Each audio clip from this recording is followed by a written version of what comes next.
Hello दोस्तों, स्वागत है आप सभी का आज के इस नए वीडियो में। आज हम लोग हिंदी व्याकरण के एक इम्पोर्टेंट टॉपिक को देखने वाले हैं जिसका नाम है संधि। तो संधि हिंदी व्याकरण की दृष्टि से काफ़ी इम्पोर्टेंट है क्योंकि इसके बिना बोर्ड एग्जाम में क्वेश्चन बनता ही नहीं है। जो भी लैंग्वेज का एग्ज़ाम होगा समझिए उसमें संधि फिक्स रहता है। तो संधि से 2 से 4 मार्क्स का पूछा जाता है। तो अगर आप लोग इस वीडियो को लास्ट तक देख लेते हैं तो संधि से रिलेटेड एक भी डॉट आपके मन में नहीं रहेगा। अगर उसके अलावा भी अगर डॉट रह जाता है तो कमेंट बॉक्स में बताइएगा, 100% मैं उसका रिप्लाई दूंगा। तो चलिए शुरू करते हैं। तो देखिए संधि, तो संधि का मतलब क्या होता है? जो कोई भी दो चीज़ को जोड़िएगा तो उसी को हम लोग क्या कहते हैं? संधि। तो संधि का सिंपल भाषा में शब्द क्या मतलब अर्थ क्या हो गया? तो जोड़ना। संधि का मतलब क्या होता है? तो जोड़ना। तो इसमें बोला जा रहा है जो दो वर्णों के मेल से जो विकार उत्पन्न होता है उसे क्या कहते हैं? संधि। मतलब दो वर्णों के मेल से जो क्या होता है? विकार उत्पन्न होता है, या चाहे कहते हैं हम जो परिवर्तन होता है उसी का हम लोग क्या बोलेंगे? संधि बोलेंगे। संधि का मतलब ही होता है क्या? जुड़ना। तो जैसे देखिए यहाँ उदाहरण दिया गया है देव प्लस इंद्र। तो यहाँ देखिए देव व में क्या आता है? तो अ आता है, और प्लस यहाँ इंद्र में क्या है? शुरू में है ई। तो अ प्लस ई दोनों मिलकर के क्या हो गया है? ए हो गया है। क्या हो गया है? ए हो गया है। तो इसलिए देव प्लस इंद्र बराबर क्या हो गया? देवेंद्र। सेम उसके बाद है कोण प्लस अर्क। तो देखिए यहाँ भी नौ में क्या आता है? अ आता है, और अर्क में भी क्या आता है? अ आता है। तो अ और अ दोनों मिल के क्या हो गया? आ। इसीलिए यहाँ कोण प्लस अर्क बराबर क्या हो गया? कोणार्क। तो यहाँ देख सकते हैं यहाँ अ और ई के मिलने से क्या हो गया? ए का उच्चारण हो गया। यहाँ भी अ और अ का मिलने से क्या हो गया? आ हो गया। तो संधि का मतलब ही क्या बताएं हम अभी जस्ट? जो संधि का मतलब ही होता है जोड़ना। तो दो वर्णों के मेल से जो विकार उत्पन्न होता है, या हम कह सकते हैं दो वर्णों के मेल से जो परिवर्तन होता है उसे ही हम लोग क्या कहते हैं? तो संधि कहते हैं। तो यह उदाहरण से आप लोगों को क्लियर हो गया होगा। आगे और डॉट क्लियर हो जाएगा अगर आप लोग वीडियो के अंत तक देख लेते हैं तो। चलिए उसके बाद संधि के बाद है उसका प्रकार। तो देखिए संधि के 3 भेद होते हैं। तो कभी कभी अगर संधि से सिंपल क्वेश्चन पूछा जाए तो आप लोगों से बस यही पूछ लेता है जो संधि के कितने भेद होते हैं। तो याद रखिएगा संधि के 3 भेद होते हैं। कौन कौन? तो पहला है स्वर संधि, दूसरा है व्यंजन संधि, और तीसरा है विसर्ग संधि। तो याद रख लीजिएगा संधि के 3 भेद, स्वर संधि, व्यंजन संधि और विसर्ग संधि। और इस प्रकार से भी ऑब्जेक्टिव बनाया जा सकता है जो इनमें से कौन संधि का एक प्रकार नहीं है। तो इसमें क्या करेगा? 3 ऑप्शन में ये दे देगा और चौथा में कोई और दे देगा। तो याद रख लीजिएगा संधि के कितने भेद होते हैं? तो 3 भेद होते हैं। उसके बाद देखते हैं हम लोग स्वर संधि के बारे में। तो देखिए स्वर संधि किसे कहेंगे? तो संधि का मतलब क्या मैंने बताया अभी जस्ट? संधि का मतलब होता है जुड़ना या जोड़ना। तो यहाँ लगा है स्वर। तो स्वर आप लोग जानते होंगे अगर वर्ण पढ़े होंगे तो। स्वर की संख्या हिंदी में 11 होता है, वोवेल जिसे कहते हैं।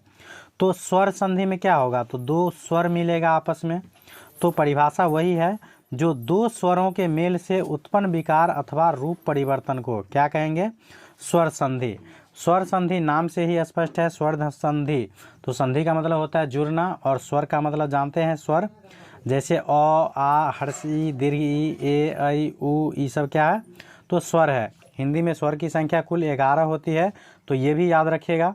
तो देखिए उदाहरण के माध्यम से देखते हैं हम लोग। यहाँ है कोण प्लस अर्क। तो यहाँ देखिए कोण में क्या आएगा? तो कोण में आएगा अ, 9 में अ आता है। उसके बाद यहाँ भी क्या है? तो अ है।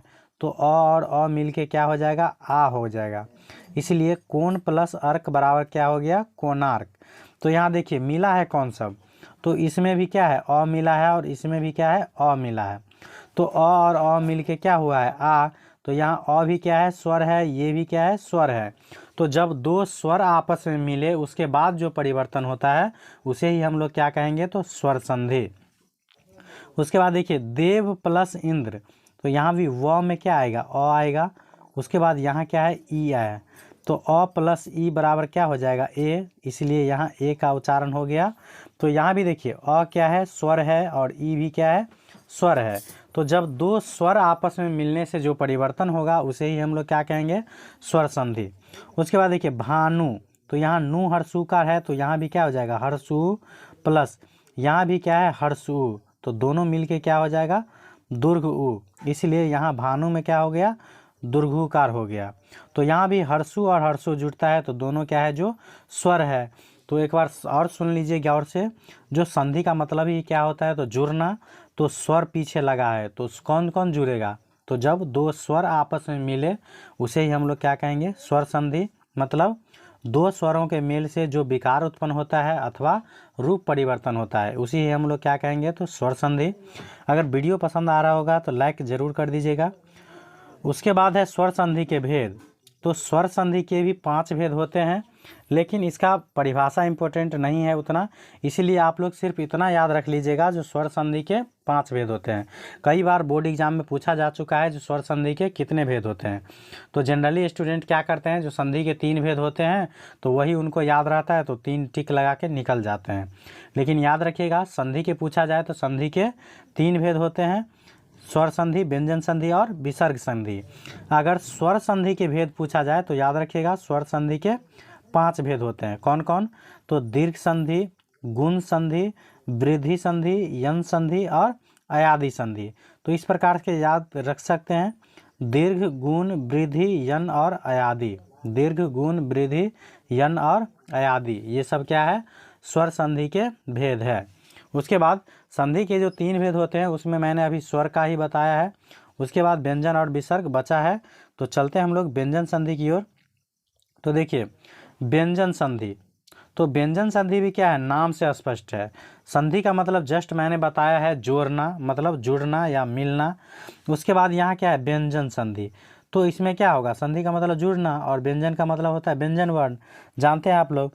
तो जहाँ क्या होगा, तो व्यंजन वर्ण का व्यंजन वर्ण के साथ मिलान हो या व्यंजन वर्ण का स्वर वर्ण के साथ मिलान हो, तो उसी को हम लोग क्या कहेंगे, व्यंजन संधि। तो याद रखिएगा, व्यंजन संधि में क्या होगा, तो व्यंजन व्यंजन के साथ जुड़ेगा या व्यंजन स्वर के साथ जुड़ेगा, तो उसे ही हम लोग क्या कहेंगे, व्यंजन संधि। जैसे देखिए यहाँ दिक प्लस अंबर, तो यहाँ क्या है, क हलंत है, तो क हलंत है, इसमें समझिएगा अ नहीं रहता है। अगर डायरेक्ट हम लोग लिखेंगे क, तो क में हम लोग समझ सकते हैं जो क हलंत प्लस अ होगा इसमें। लेकिन जब हम क हलंत लिखते हैं तो इसमें सिर्फ क है। तो यहाँ क्या हो गया, क, तो क क्या है, स्वर है कि व्यंजन है, अगर पता है आप लोगों को तो बताइएगा। तो क क्या है, तो व्यंजन है, और यहाँ अ क्या है, तो स्वर है। तो यहाँ क्या हो रहा है, स्वर और व्यंजन मिल रहा है, तो क हलंत प्लस अ मिल करके क्या बना रहा है, ग बना रहा है। तो इसीलिए दिक प्लस अंबर बराबर क्या होता है, दिगंबर। तो यहाँ क्या होता है, कौन कौन मिलता है, तो स्वर और व्यंजन, इसीलिए इसे क्या बोलेंगे, व्यंजन संधि। उसके बाद है जगत प्लस नाथ, तो यहाँ भी त हलंत है, इसका मतलब सिर्फ त है। उसके बाद यहाँ क्या है, न है, तो यहाँ देखिए त और न मिलके क्या हो जाता है, तो आधा न बना देता है। तो यहाँ क्या हो जाएगा, जगत प्लस नाथ बराबर क्या होता है, जगन्नाथ। तो यहाँ दोनों क्या होता है, तो व्यंजन ही आपस में मिलता है।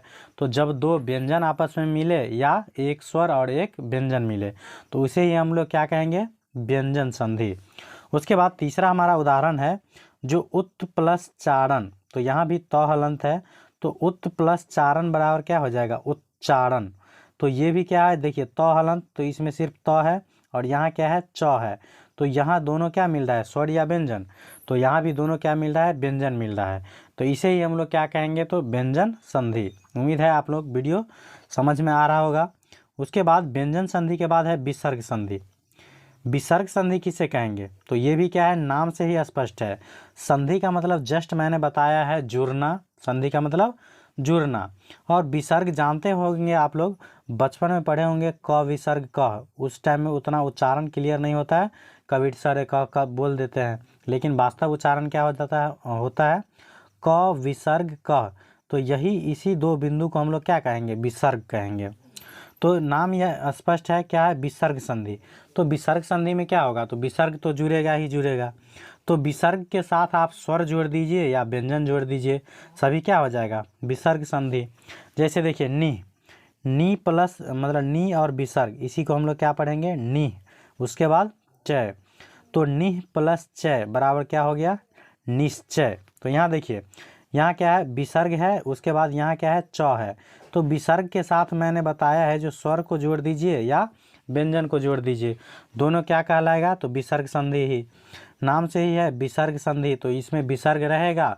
विसर्ग के साथ आप चाहे स्वर को जोड़ दीजिए चाहे व्यंजन को जोड़ दीजिए, सभी क्या हो जाएगा विसर्ग संधि।